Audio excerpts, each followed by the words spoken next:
Oke, kita bahas yuk. Momen kumpul keluarga pas hari raya, entah itu Lebaran atau Natal, kan harusnya seneng ya, penuh kehangatan, tapi jujur deh, kenapa seringnya malah jadi kayak sesi interogasi yang bikin stres? Nah, kali ini kita bakal kupas tuntas apa sih yang sebenarnya ada di balik semua ini. Dari pertanyaan-pertanyaan yang nyebelin di permukaan, sampai ke akar masalah ekonomi yang mungkin nggak kita sadari. Kita mulai dari pertanyaan juara satu yang paling sering muncul, kapan nikah? Kayaknya ini pertanyaan wajib yang jadi tiket masuk sebelum lanjut ke pertanyaan-pertanyaan lain yang lebih dalam. Udah lolos dari pertanyaan status, langsung masuk ke babak finansial. Berapa gajimu? Pertanyaan yang super pribadi, tapi entah kenapa dianggap wajar aja gitu ditanyain pas lagi rame-rame makan opor. Aneh kan? Dan tentu aja, buat yang udah nikah, tekanannya nggak berhenti sampai di situ. Rentetan pertanyaan kayak gini nih, yang bikin suasana jadi nggak nyaman, bikin kita ngerasa dihakimi. Pertanyaannya, kenapa sih ini terjadi terus-terusan setiap tahun? Nah, alasan pertama, menurut artikel dari mojok.co, ini emang agak nyelekit sih. Momen Lebaran itu udah banyak bergeser. Dari yang seharusnya jadi ajang silaturahmi yang tulus, malah jadi panggung kompetisi sosial yang nggak diomongin langsung. Jadi ajang buat pamer pencapaian hidup. Dan fenomena pamer ini ada namanya loh, yaitu humble bragging. Ini bukan sekedar pamer biasa. Ini tuh seni nyombong tapi dibungkus pakai keluhan atau gaya merendah. Biar apa? Biar kelihatan nggak sombong, padahal intinya ya sama aja, mau nunjukin status sosial. Contohnya kayak gini nih. Pasti kita semua pernah dengar kan? Kalimat awalnya sih merendah, usaha kecil-kecilan aja sih. Tapi ujungnya itu loh, pesan utamanya jelas banget. Nah, hal-hal kayak gini nih yang mengubah suasana hangat jadi ajang banding-bandingan yang bikin capek hati. Oke, sekarang kita geser dikit. Tekanan ini tuh ternyata nggak cuma pas hari lebarannya aja.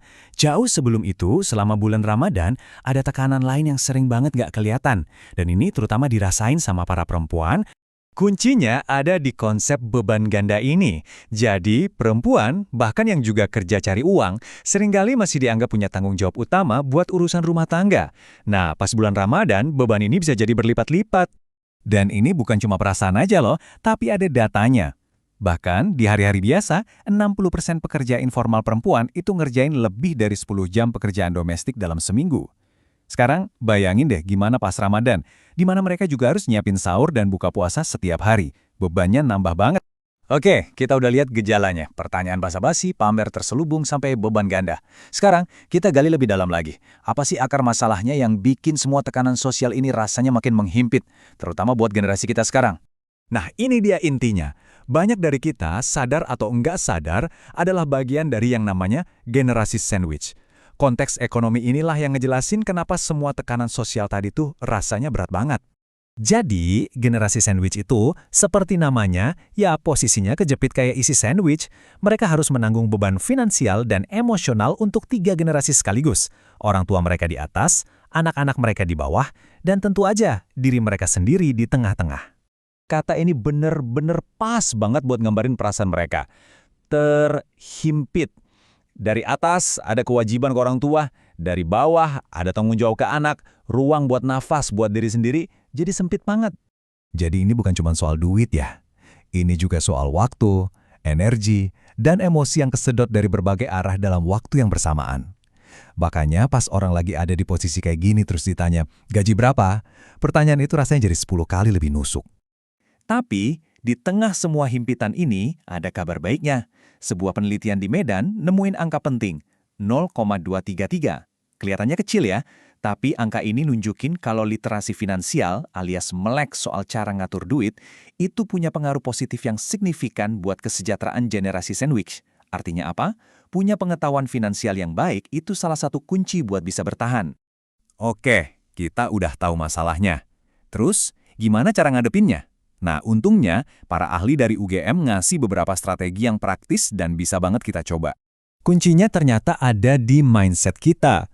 Menurut teori psikologi, bukan pertanyaannya yang jadi masalah, tapi cara kita menilai pertanyaan itu. Kalau kita nganggap itu sebagai serangan atau ancaman, ya kita bakal stres. Tapi kalau kita bisa melihatnya cuma sebagai basa-basi, dampaknya bakal beda. Jadi, kendalinya ada di tangan kita. Ini dia 4 jurus jitunya. Pertama, kita bisa bilang secara jujur tapi sopan, maaf aku lagi kurang nyaman ngomongin itu. Atau pakai humor. Ditanya kapan nikah, jawab aja, lagi nunggu sponsor nih tante, ada kenalan? Kita juga bisa langsung alihin topik pembicaraan. Atau yang paling simpel, ya udah, anggap aja angin lalu. Dan kita tutup obrolan kita kali ini dengan sebuah pengingat yang penting banget dari FEB UGM.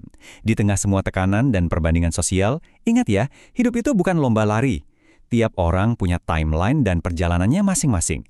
Jadi pertanyaannya sekarang, siapkah kita menghadapi hari raya berikutnya bukan sebagai ajang pembuktian, tapi sebagai momen untuk benar-benar jadi diri sendiri?